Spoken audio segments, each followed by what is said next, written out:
Oh, it's Friday. Good morning. Good morning. We're like over here laughing at the fact that it's Friday and we're not sure what we're doing. Good morning, everyone. Happy Friday, October 22nd. Thank you for tuning in to Daily Drop-In, which is an intentional time every morning where the Teach Better team goes live at 7 a.m. Eastern, streaming on Facebook, YouTube, Twitter, and Twitch to talk shop, share some positivity. We have some epic holidays today that I did not tell Brad about because you know me, I want an authentic reaction from the one and only Brad Hughes. We also have a good news story. We have a ton of questions we need to address in our brainstorming segment, and fingers crossed, we also need to recap our theme that we've been having all week long on Daily Drop-In, which is about sharing your story, crafting your brand, everything in between. I think it's going to be a really busy show. So please go fill up your coffee because we need you mentally ready for this morning's conversation, and we'll be right back.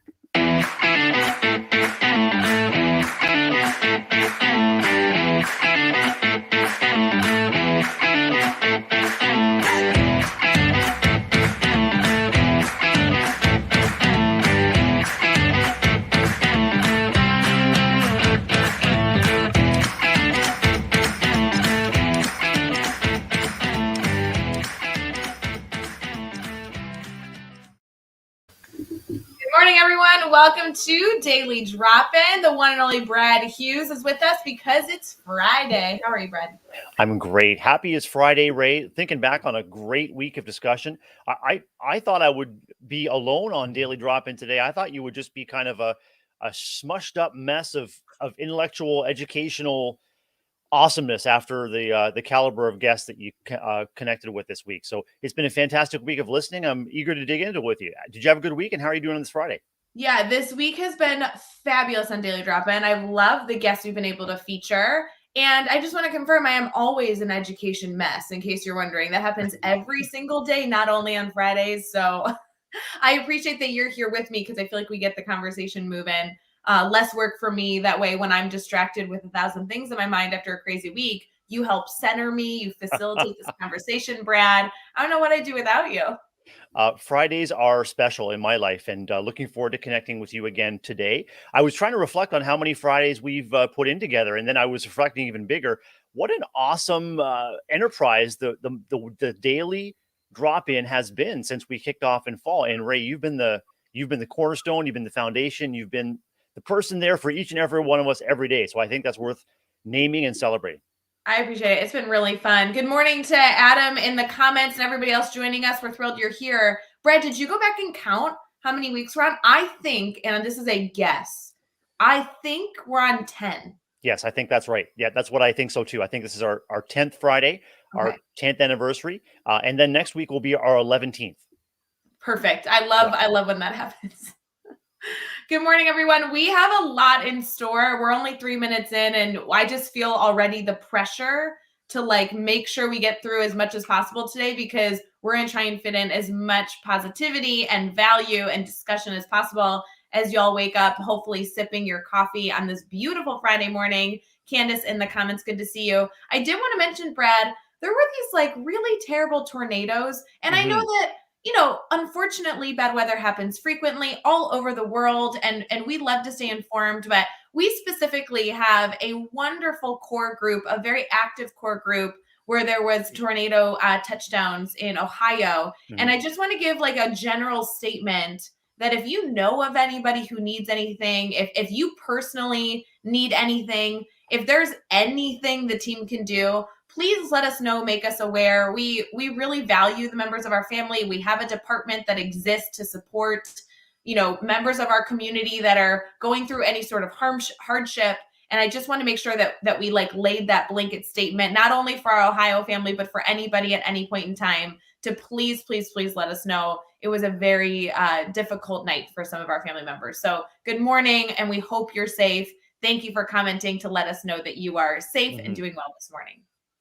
Scary stuff, Ray. And severe weather, like any emergency, can really be extremely stressful. And as school leaders or educators, we think about the health and the well-being of everybody within our school buildings and everyone within our family. So I just wanted to echo that, hope that all is well. And if it turns out not to be the case, please reach out. We're here for you. Absolutely. Brad, I also want to mention before I forgot, because I feel like there's like little seeds we're throwing out kind Mhm, of in this Friday show. mhm. There's a lot coming that we are officially allowed to like nudge about. One of which is that I really want to encourage everyone to follow our stories. And so that's either on Instagram stories, or they do translate to Facebook stories this weekend. Because I have a feeling there might be some Teach Better spoiler alerts happening this weekend. And I am actually crafting up an email to the people that are involved in this weekend, reminding them not to have spoilers. But there's going to be very little sleep and a lot of shenanigans. And I have a feeling there will be some good shenanigan spoilers coming this weekend if you follow our stories. So shout out to all of you who have followed and subscribe to kind of all the Teach Better things. Thank you to those of you who listen on Teach Better Talk podcast. We're thrilled you're here. Please, if you're willing to leave a review and rate the podcast, we really appreciate that. That's how we reach more listeners. Mhm. But specifically those that are connected on Facebook or Instagram, this will be interesting. I smell an exciting Teach Better road trip this weekend, Ray. I'm not sure if you can delve into any details, or they'll be coming out afterwards. But yeah, the team's excited about discovering and sharing out some exciting news, all founded on what they find out this weekend. So incredible stuff. Here is my teaser. And I actually have no idea what we're allowed to talk about, which is kind of the first thing I need to figure out today, because I don't think anybody's really established the rules of the weekend. The But rules. here's where I'm at. Here's where I'm at, Brad. Typical big work day today. Mhm. And then I'm hopping on a plane at 9:30 at night with Katie Miglin in O'Hare, so in Chicago. Mhm. We are flying to a location. We land at midnight. We're taking a rental car, an hour drive somewhere else. We are then going to meet up after we sleep, because it'll be like 2 a.m. at this point. We're asleep a little bit. We're meeting up with Jeff Gargas, Chad Ershowski, Joshua Stamper, and Dr. Dave Schmittou. And then Katie Miglin and I are meeting up to visit the conference venue. We're meeting up to talk about details of the conference, finalize the announcement of the conference happening within the next 7 days. Ooh. And we are also then like prepping the beginning foundational elements of the conference. Like, when do proposals open? When does registration open? I mean, these secrets have been in the works. We're like 99% done with a lot of these foundational pieces, but we were coming together after viewing the new venue for this conference, and it's gonna be a little crazy. So that's my spoiler alert. Oh, and then we have like a 6 a.m. flight on Sunday. Like, there'll be no sleep all weekend. It's gonna be ridiculous. Ray, at any time, are the team members going to be put on a boat and directed to jump off the boat only with their belongings and maybe some luggage to swim to an island and establish a new civilization there? Because until you mentioned the conference, it sounded like an episode of Survivor to me. That's how it feels. Katie was messaging me last night being like, what are you packing? And I'm like, shorts, jeans, a jacket, tank top, my swimming gear, and my scuba suit. That's what I'm packing. And she's like, that makes sense. I would highly recommend Flint, a tarp, and maybe some fishing gear. And of course, you can't forget the official Teach Better buff. That if that's not already in the swag store, Ray, we've got to get the Teach Better buff into the swag store immediately. Yes, I completely agree. I also, Brad, this is like a question. And if you're listening in the comments, slowly waking up, we'd love you to participate. If you could bring 3 things on an island, Brad, I feel like your 3 things that you would bring would be really functional.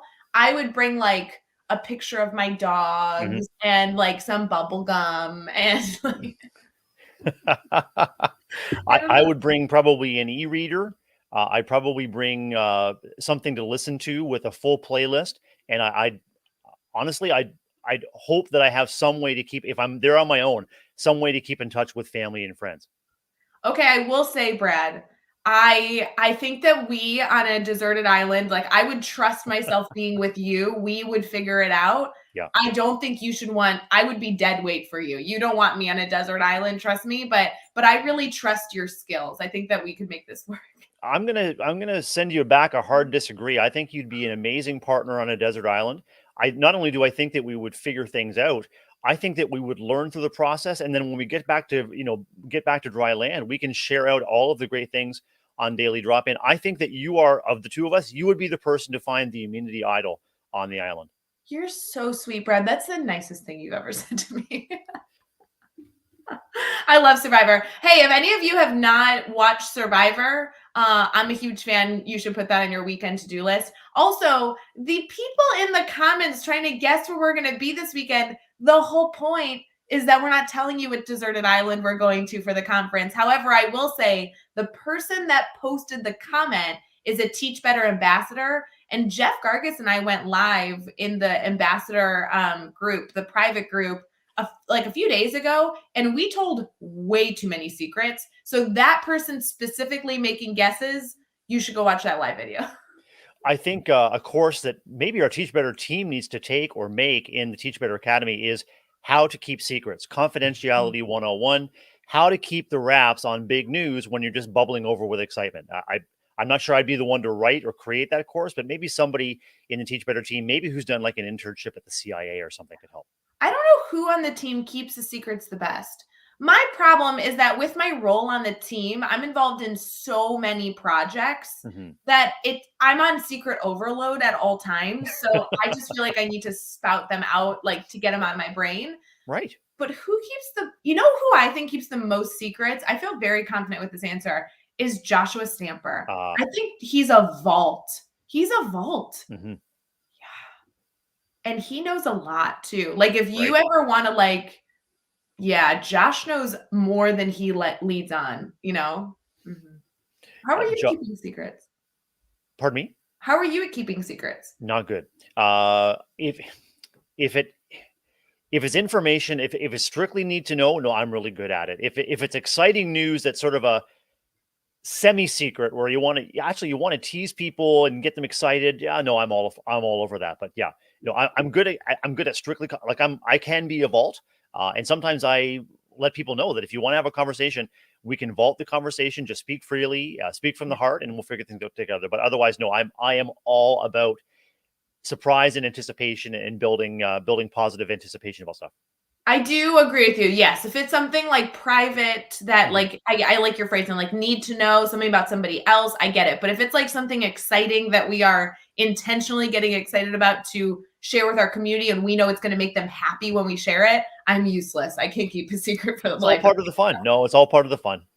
I will say, Brad, and this is we have to move away from this. Otherwise we're going to continue spilling secrets, but we will announce Teach Better surprises literally next week. I feel confident being able to say that. I think the official day of us announcing Teach Better Conference details is being released this morning. So you're going to see it on social media, but it is next week. And I was excited about the announcement. Don't get me wrong. I am thrilled. We have 3 major details that are releasing next week. I'm so stoked. And then you got involved in how we're sharing the secret. And it made my whole year. Like the way that you're involved in sharing the secret, I am just overjoyed to have our family experience that. That's what I'm excited about. I'm overjoyed that you're overjoyed. And I saw Adam in the comments there recommends that I make sure that I bring the tiara along. I will have the tiara polished and ready to accept the accolades after all of that is released. You'll deserve it. It'll be great. All right. So I'm all off. We're 14 minutes into our live. I'm not sure we've given you any details, but we've really given you all the details. We do typically at this time go to good news. Are we good to transfer that direction? We're good for the good news. Let's do it. You're ready for the holidays? Oh, yeah. Okay, here we go.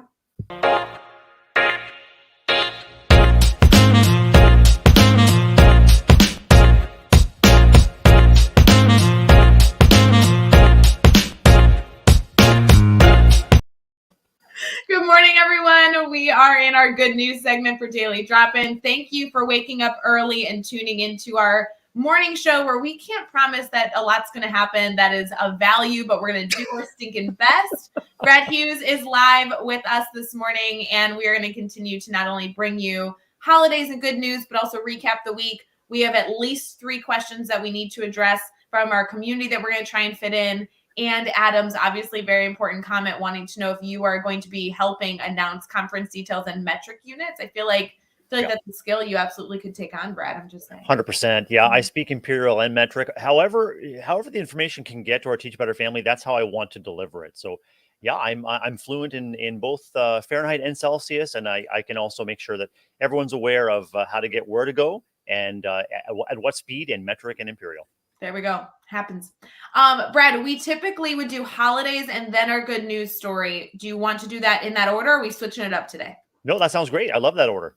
All right. I love that journey for us, Ray. Well, here we go, Brad. There are some epic holidays today for all of you that use these holidays, not only in your classrooms, but as conversation starters for your colleagues. This is a good one. There's a lot of options today, which I really appreciate. First off is National Nut Day. How do you feel about almonds, cashews? Are you a fan? I'm a big fan, and many people know that I am a nut myself. So I feel celebrated and I feel recognized today, Ray. Thank you. Always good. This might be my favorite holiday that I never knew existed. It's also International Cap Locks Day. And for those of you who work with me in any capacity, if you receive emails from the Teach Better team from me, if really we're ever in a meeting and I'm taking notes, I believe everything should be caps, like at all times. And Jeff actually, it infuriates him. He hates that I use so many caps. So International Cap Locks Day, that's the best holiday of all time. It really allows you to communicate with your authentic voice, Ray. I mean, your excitement, your passion for all things Teach Better and education, just celebrate today. I expect to receive many, many messages from you in all caps, and I'll celebrate along with you. I think it's so sweet that you think it's because of my excitement. That is not my reason for why I like caps locks, but that's what I'm going to start telling people that's my reason for. Are you used to not feeling listened to, Ray? No, it's not. Okay, so like Adam just posted in the comments in all caps, why do you like it? Like, really? Okay, when I read that, it does feel like someone's yelling at you aggressively. That's the perception, which is not my intention. I like cap locks for one reason, and it's the fact, that I'm a really bad speller, and it's just easier to capitalize all letters so that I don't get any letters wrong. Like all the rules of like capitalizing titles. Look, I know how to capitalize at the beginning of a sentence, friends. I do know that. All those, there's so many rules. I just think it's more fun if everything's capitalized. Then nothing is incorrect. It's all correct. I think in all of your spare time, Ray, you might want to take a German course where all of the nouns are capitalized. And then if you are communicating in German, then everyone will know that you're spot on. You've got capitals here, there, and everywhere. See, I just love this. I do need to become fluent in whatever language allows me to use cap locks more often than not. So I'm a huge fan for that. So happy International Cap Locks Day. May you all only type today in capital letters. Moving on. It's also National Color Day. I know that a lot of our Teach Better family loves color. Brad, you seem to be a color fan, don't you think? 100%. Yeah, I'm a visual arts guy at heart and was a visual arts teacher for several years, and I'm all about color. I remember instructing kids about aspects of color, and I'm just curious if that's spelled COLOR or OUR. Well, Brad, I think this is one of the many faults of the Teach Better show is this specifically says National Color Day, and it's in the U.S., so it is in COLOR, no U. I apologize. But if it was international, I would hope to add the U possibly for all the friends that do spell it that way. Several U's and maybe capitalize just random letters in there just for fun. Yeah, I want to hear if you're listening right now, take 2 seconds. It'll take 2 seconds. Throw in the comments your favorite color. This specifically says, step out of the black and white box and celebrate National Color Day. I like your shirt, Brad. You got a lot of color on there too. I do. Yeah. Thank you. This is called my Pokeroo shirt. There's a children's show in Canada that is called or was called Polka Dot Door. And there was a character on the show, kind of like Sesame Street Snuffleupagus, where no one could really put their finger on where this guy was. And its name is Pokeroo. So Pokeroo would pop in and then Pokeroo would pop out. And then the adult host would come in and say, we missed Pokeroo again. And that because I pop in and out of the office and out of the school a lot, I have actually got an office door sign that says popped out for the day with a picture of Pokeroo waving. So all of you if you've got 5 seconds, If you do a Google search for Polkaroo, you can see the beloved Polkaroo of Canada's polka dot door. I am absolutely 100% Googling that when we're done. That is so sweet. I love that. Well, see, you can celebrate National Color Day with that fabulous part. The last element that I want to celebrate for holidays, which I think is very relevant in our schools, is today is Smart is Cool Day. Mm. And so we want to emphasize that this day recognizes, appreciates, and celebrates being smart, which is always a good thing. I'd encourage all of our educators today, in honor of this special day, to help kids uncover how they are smart, because a lot of kids are walking around with a faulty script, a faulty narrative. They're not smart. Others are, but I can't. I don't.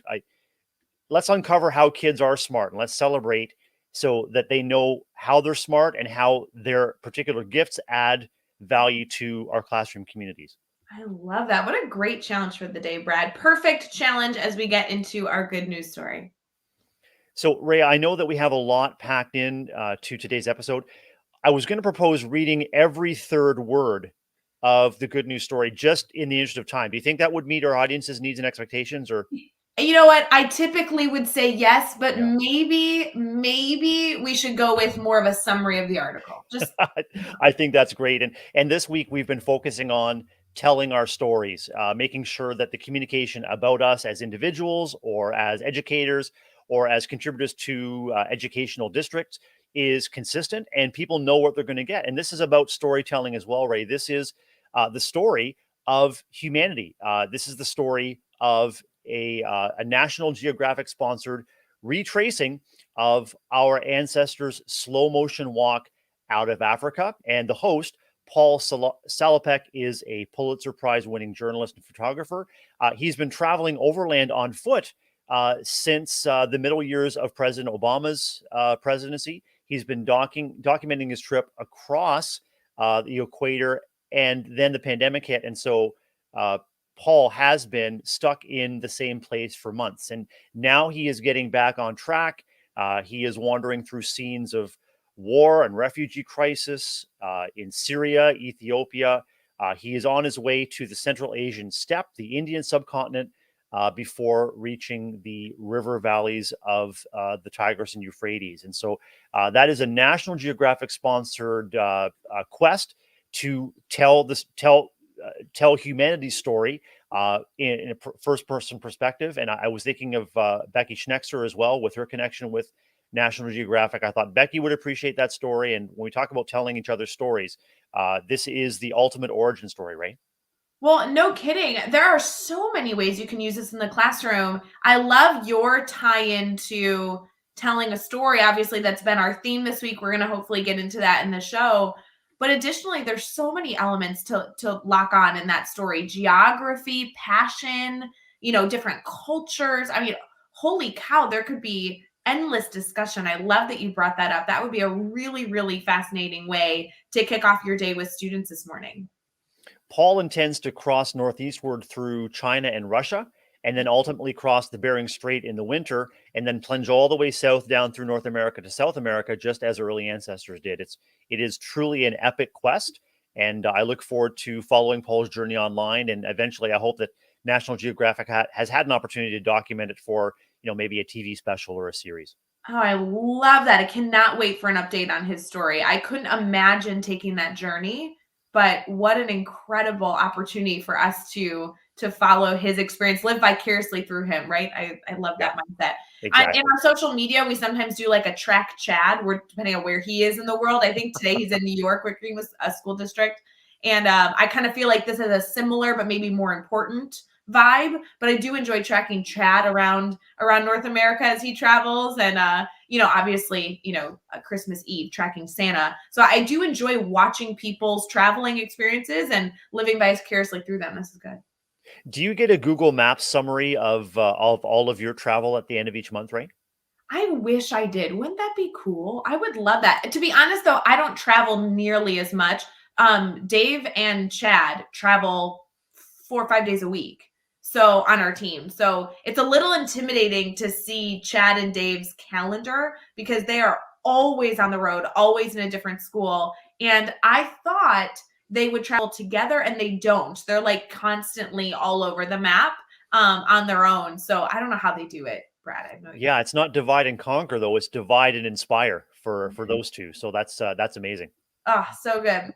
Brad, we do have our brainstorm bank segment coming up. And in this brainstorm bank, I want to make sure we get to not only questions live. If you are listening and you want to give questions, please do. However, we've had some really essential questions in our private Facebook group we're going to get to, and also hopefully get to the theme of our week, which we've been able to touch on and kind of recap. So should we transition into that real quick? We'll see you on the other side, Rae.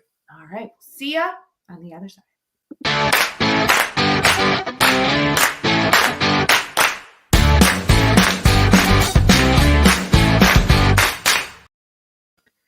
All right, as many of you already know, the Teach Better family is always here to answer your questions. We in no way are saying that we have the one and only answer, but our hope is that we can be here to brainstorm with you, maybe connect you with somebody else to explore your thinking and be a brainstorm partner in your journey of learning and mastering whatever you are working on. I know a lot of you choose to participate live with us. However, so many other people choose to also share their comments over at teachbetter.com/daily drop-in, where you can submit brainstorm bank questions.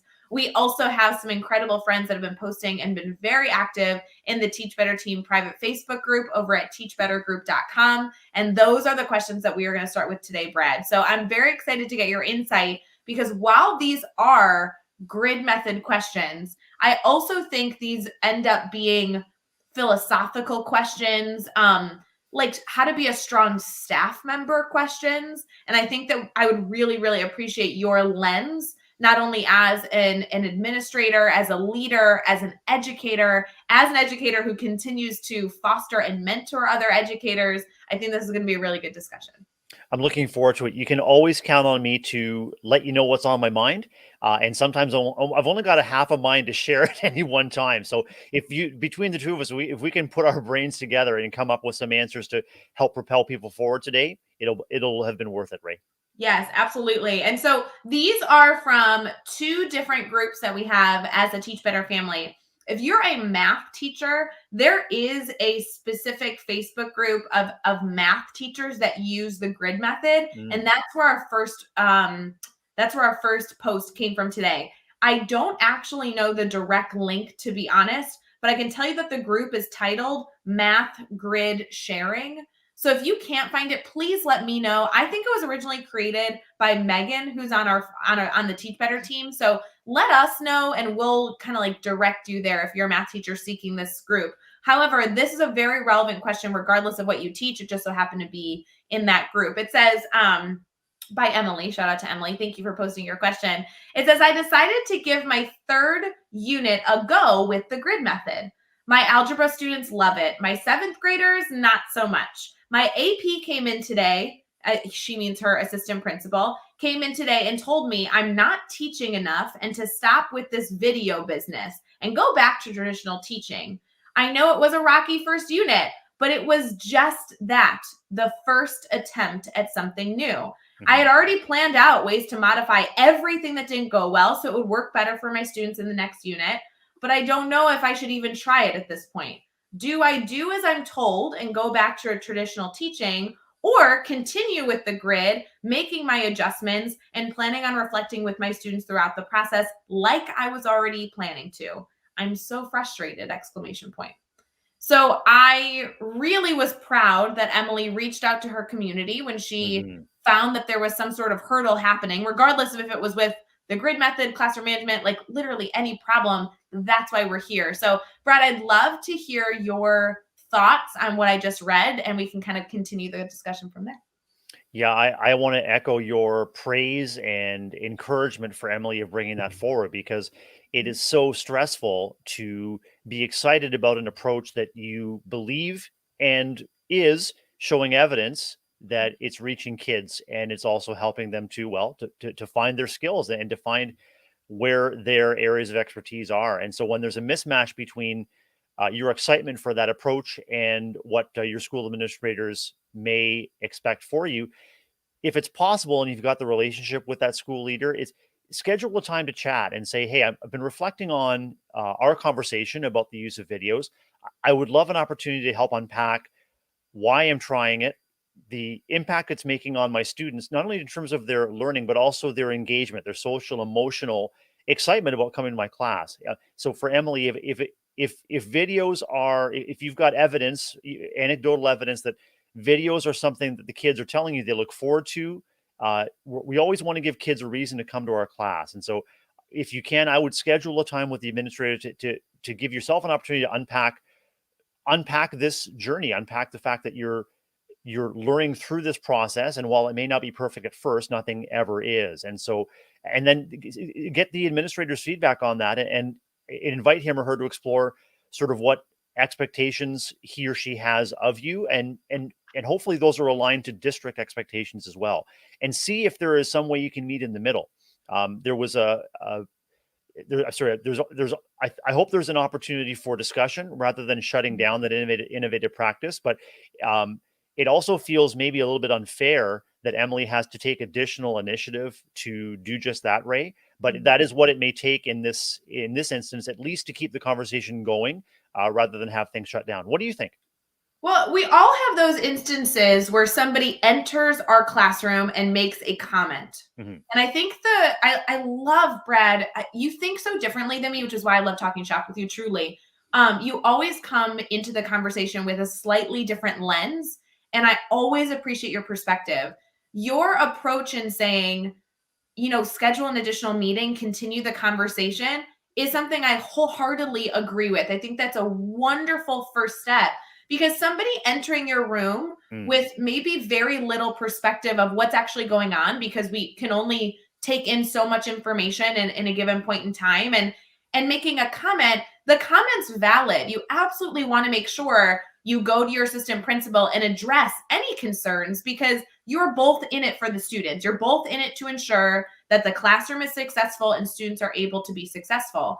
But I feel like in her post, she felt unheard. She felt like she had more that she wanted to share, and that opportunity to schedule another follow-up meeting and say, I'd love to discuss this, I'd love to meet in the middle, to me is such a beautiful collaboration that we're able to have.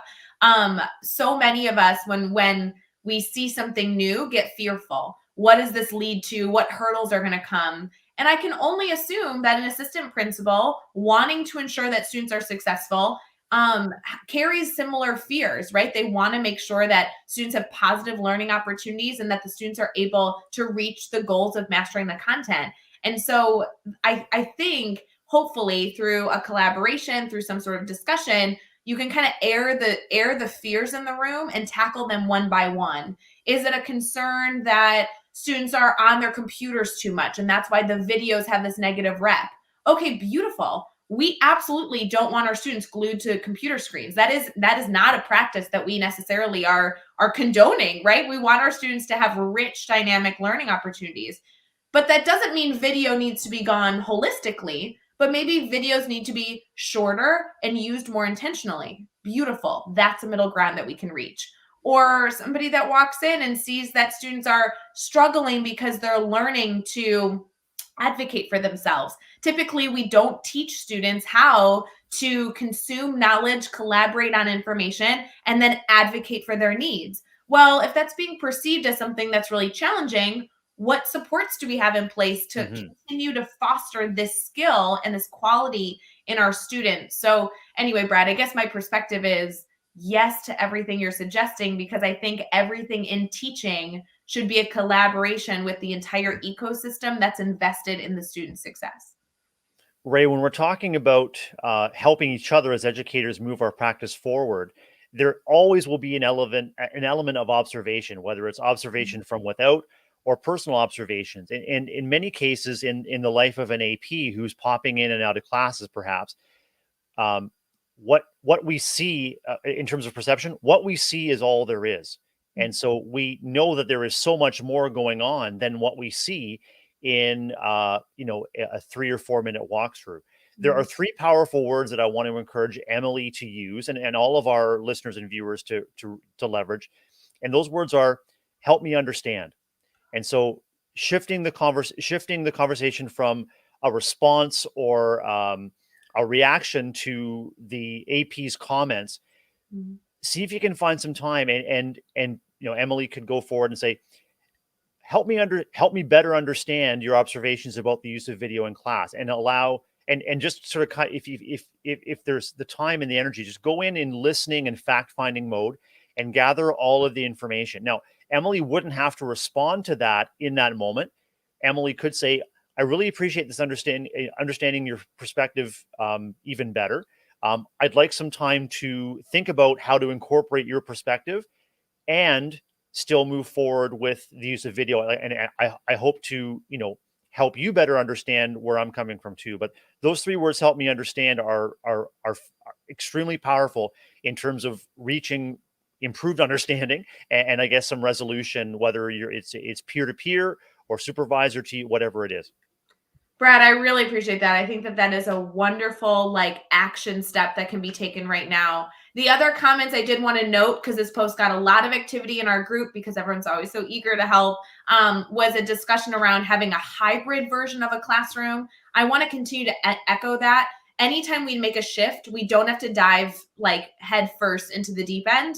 There are ways to make accommodations and work in different strategies slowly as you continue to foster and develop a different environment. And there should be no shame or guilt in that. I would love to, for anybody, but obviously Emily as well, if you want to talk through some middle ground choices that you can make as you continue to foster this environment, that's absolutely appropriate. I really loved the discussion there. And the other element of this is really just acknowledging that anytime you try something new, it's going to be challenging. And the reality is that with your first grade, your second grade, your third grade, your fourth grade, with your 100th grade, you're tweaking. And so acknowledging that things need to be changed, acknowledging that this is a collaborative effort, not only between the instructor, but also the student and everybody in between, is a beautiful opportunity here. So allow, and it sounds like she is, allow for time for reflection, allow for your students' voice to be heard. And when they tell you, oh, I really dislike this one element, take the time to say, okay, is there a way for me to make that element more appealing or easier to chew on? Or maybe it's not even necessary right now for us to be including that element, because if you can take away hurdles, then wonderful. How beautiful is it that we can all kind of create the environment together, even though we obviously have this research data supported methodology that we know is positively impacting students. The last thing I do want to mention, Brad, before I forgot, is Emily, if it would be helpful to get data to look at how this framework has changed classrooms across the globe, please let us know. We have a ton of information, admin resources, and so many different pieces of printouts and curated content for administrators that are looking to understand and support teachers using this process. So please let us know. I will send that all your way if you're interested. So hopefully that gives her a lot to work with, Brad. Ray, before we shift conversation away from Emily's question, I would like to take maybe just 1 minute or 2 minutes just to acknowledge the emotional piece. As educators, educating is so intimate and personal. And I know of very few other professions where our personal identities and investments and energies are so closely tied with our workplace and the outcomes, which is our students. And so I just want to acknowledge that, especially when you are rolling out something new, there's tremendous vulnerability to begin with. You don't know how it's going to go. You want the very best for your students. You want to make sure they're successful. So Emily's already in a vulnerable, maybe energy depleted position. And then she gets a comment like this, and it stings. I just want to name that stings, and it hurts. And we understand why. It's because you think you're doing all that you can. You're already in a vulnerable position trying something new. And what you're seeking is at least some positive feedback that, hey, this is interesting. I'd like to learn more. Sometimes there's a mismatch between what the feedback that you hope to receive and the feedback that the person observing is in a position to provide. And so I just before getting away, I just wanted to say to Emily, we also understand the emotional impact of being an innovator. And as Candace is there, I mean, if you're tweaking after 4 years of grids, how wonderful to continue to model the learning process with your kids in front of you. And so, I mean, Candace, I mean, 4 years, you're in a constant state of vulnerability. You're in a constant state of updating, improving, tweaking what you do.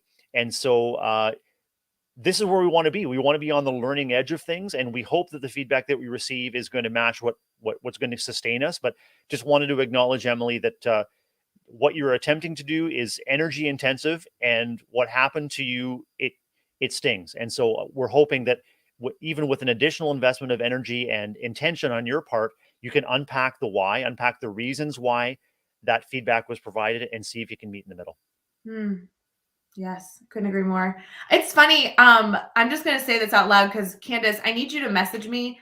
I think Candace and I have been doing the grid as long as I think we've been doing the grid just as long. I think I've been doing the grid for 4 or 5 years. I might be on year 5. I'm not sure, but regardless, Candace was somebody that I vividly remember, like when our Facebook group got started. The Teach Better team isn't that old. We've been around for like, I think 6 years. I think we're coming up on our 7th year anniversary. And I think it's in March. I'm making all this up. Either way, the point is, I vividly remember learning the grid alongside Candace's feedback in that private group very, very early on. So Candace, I think that we're on year 5. I mean, we might be on year 4, but that's been fun, kind of like having that journey together. It's always so fun to continue to carry those friendships and collaborations year over year.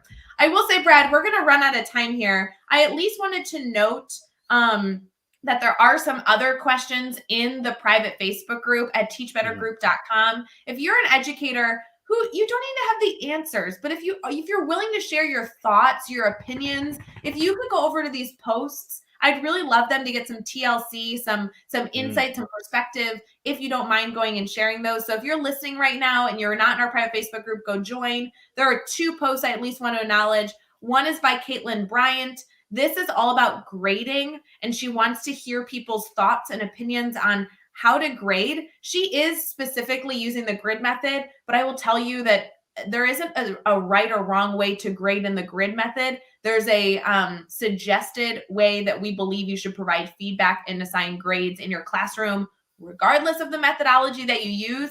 So there's already 17 comments on this post, but I'm hoping that people go back and continue to add their grading perspectives. So that would be interesting. The other one is from Tuesday by Heather James. And what she's going through in here is she's identifying like the 4 things that she thinks are essential to have in the classroom, and kind of asking if anybody else has insight, things that she feels like she might be missing. And so this one specifically didn't have a lot of activity on it, but definitely could foster some good discussion. So anyway, you can head over to teachbettergroup.com to add those thoughts and perspectives and continue that collaboration. So we appreciate all of you that continue to share your voice. Sure do. Brad, we have a theme that we have been focusing on all week that I want to kind of tie up in a pretty bow, get your perspective. I'm wondering if we should cheat a little bit. We could play the cool jingle, get into recapping the week, and then also lend our perspective, kind of like smush them together. What are your thoughts?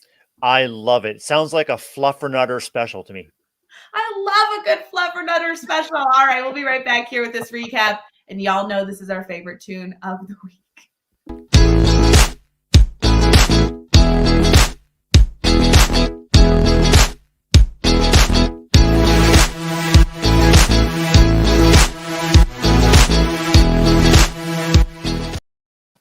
Okay, I figured out, Ray. It's the pulsing synths about 2/3 of the way through the wow. Like it's like, oh yeah, that just hits right. I love it. I love it. It is every time I like find myself smiling in the background, and I'm like, Ray, you're such a nerd. You listen to this song every week. I did feel cool though, Brad, because this week we had Mickey Smith Jr. on, who's like a big musician. And every time I clicked a commercial during his segment, I was like, do you think he likes this song? I would love to get his thoughts. I'm curious if Mickey Smith Jr. would be willing to adapt. I mean, even that one transition music to, I don't know. I think it could be sort of the Ray Hewart mix, courtesy of Mickey Smith Jr. I know he's a busy man, but anyway, Mickey, if you're listening, maybe that's a special gift in kind you can provide to Teach Better team and make Ray Hewart's day. Otherwise, maybe Kelly Ripa has an in. I'm not sure, Ray. Kelly Ripa is the girl. I will say, any of you who chose to follow Mickey Smith Jr. on Instagram, which he encouraged when he was live with us on Tuesday, he did post some saxophone stuff on his Instagram, which is always good in my book. So I was very happy to see that.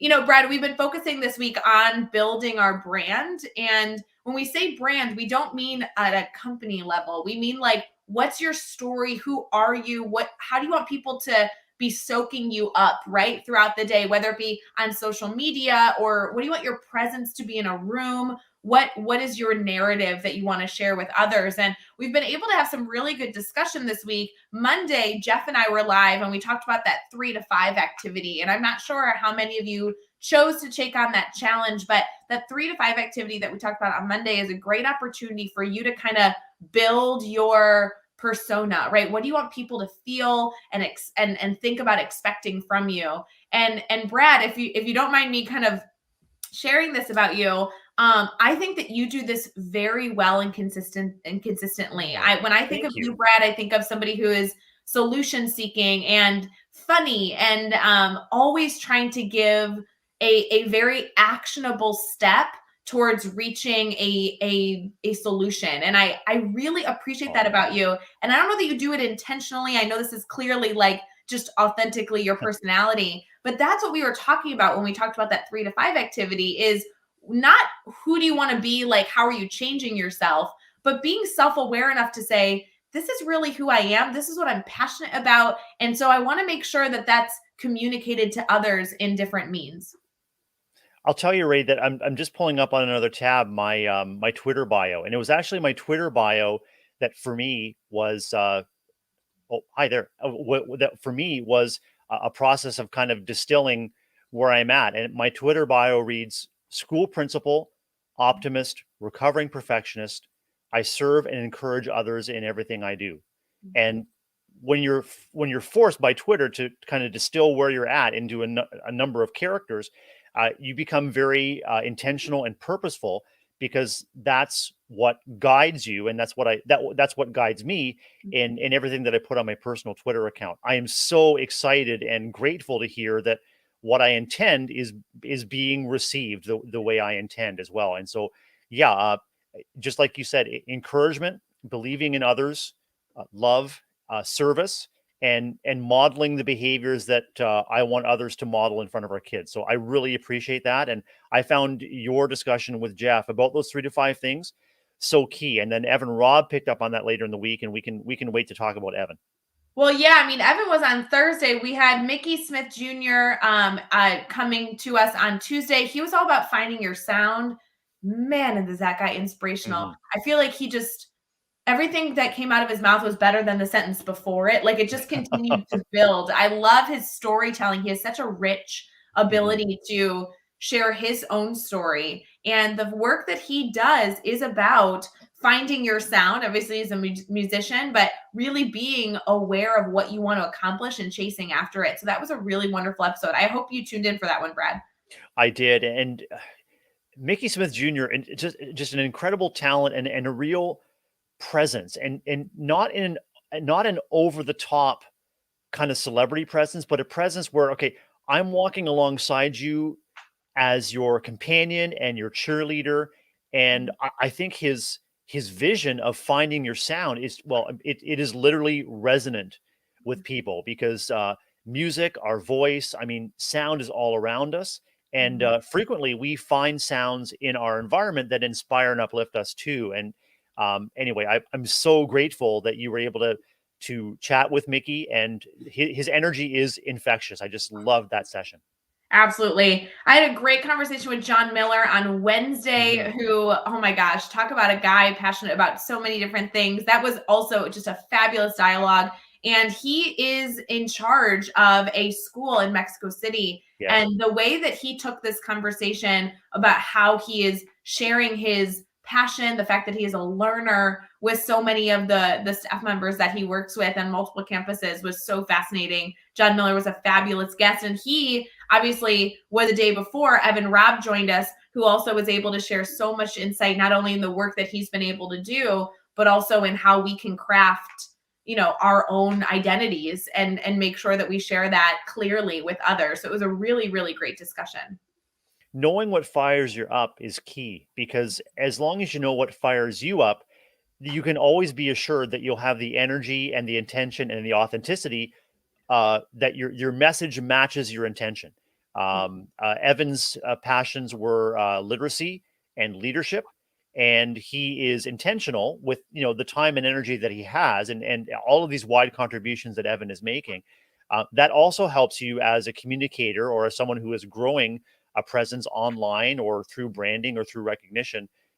It helps to set limits and to make sure that you are devoting the energy you can to making sure that your message, and not just message, I'm certain for Evan and for Mickey, for all of our guests, for you and me, Ray, it's about value added. So it's not about who we are; it's about how we can help. It's about how we can lift others up, how we can enrich their experiences, and as contributors and as producers of content, we're also changing the process too. And so that was crystal clear with all of our guests is the power of networks and the power of knowing ourselves so that we can help others flourish. So good. We hope if you missed any of the time, any of the discussion on Daily Drop-In, that you go in and re-listen. Obviously, you can find the videos on our YouTube channel. That's probably the easiest spot to like go snag the day-by-day playlist that exists there. But also, obviously, listening on Teach Better Talk podcast. It's just sometimes fun to watch it, and sometimes it's fun to listen. So depending on what you're in the mood for, definitely go find it there. Brad, I know we're going to run out of time because that's just what we predicted for this show as a whole. But this narrative, this discussion of finding your voice, identifying your brand as a teacher, as a classroom, as a building, as a district, was something that I knew was very much a passion project for you as a leader of a building, as somebody that continues to collaborate and grow alongside other educators. Did you have kind of a tip, trick, a reflection moment that you want to leave our community with today? Thanks, Ray. I think I'm just going to come back to our discussion about knowing yourself and getting clear on your personal and community values. And if you're looking to share great things happening in your classroom or school building, I encourage you to do it in collaboration with your students or in collaboration with others. If we're always striving to make sure that our intention and impact are aligned, it's really helpful to have critical friends who can say, I'm not sure that came across the way you thought it might, or feedback from parents. Are our messages reaching you? Not yet. How can we help them to reach you? Because we can put all kinds of energy into crafting all kinds of rich content and exciting opportunities, but if they're not reaching our intended audience, then that energy is probably best shifted into finding out how can we reach you. And so above all, have fun and find the joy and celebrate the great things happening in your professional and personal life and in your classroom and school life. Joy shared is joy amplified, because when you get that return back to you, that's how you recoup some of the energy lost by devoting all of this time. So just to wrap up, Ray, and I don't know if it's a tiny little bow or wrapping up in a tiny little tiara.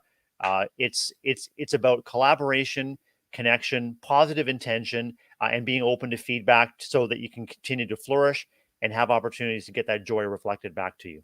Oh, so fun. See, I always love wrapping up the week with you, Brad. Oh, it's so fun. So sweet. Thank you, Ray. Next week, we continue with a different theme. Obviously, that is what Daily Drop-In is all about. Don't forget that in addition to the 5 hours of dialogue that we have every single week, every single morning, spending an hour on Daily Drop-In at 7 a.m. Eastern, talking shop, we also have blogs that are publishing over at teachbetter.com that are specifically aligned with our theme every single week. So if you enjoy the discussion that we're having, obviously we want you to connect with the faces coming onto Daily Drop-In. But more importantly, if you are looking to explore and continue the conversation, don't allow those conversations to end here. This is hopefully just the beginning of your journey, which we are thrilled to be in any way, shape, or form a part of.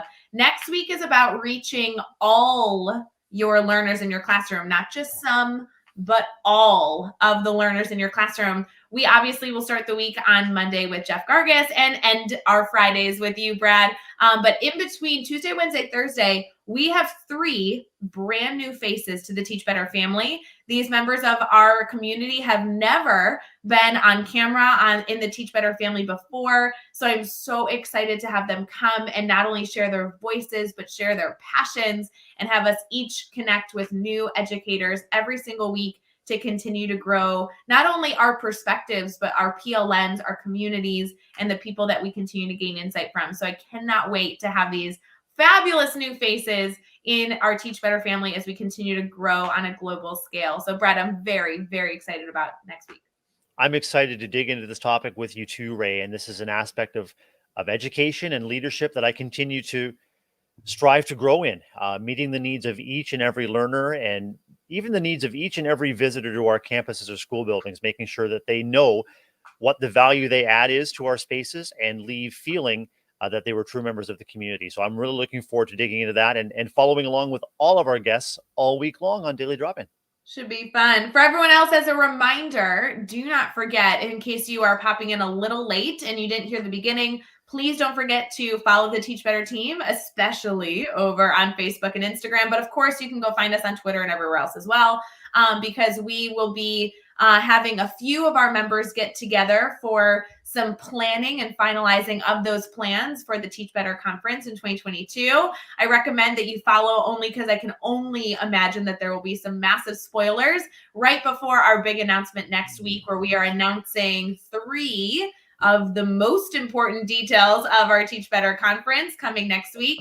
Additionally, obviously, of course, we mentioned earlier that if you need anything, whether it be because you want to brainstorm or if there was any concerns or issues with, we know, severe weather that is occurring on a global scale, please feel free to reach out. We really are here to not only be partners in your brainstorming as an educator, but really as your growth as a human, and just know that we are here to really be in community with you. So Brad, thank you so much for joining our Friday Daily Drop-In. For everyone else, we hope that you enjoy your last sips of coffee as you get into, what do we say, Brad? The best day ever. You don't even know. This could be the best Friday that you've ever had. Just wait. I can guarantee this will be the best October 22nd, 2021 that you will ever experience. And so make it the day that it was meant to be. And we wish you all the very best as we head into the weekend. All right. Thanks, guys. We appreciate you. Let us know if you need anything.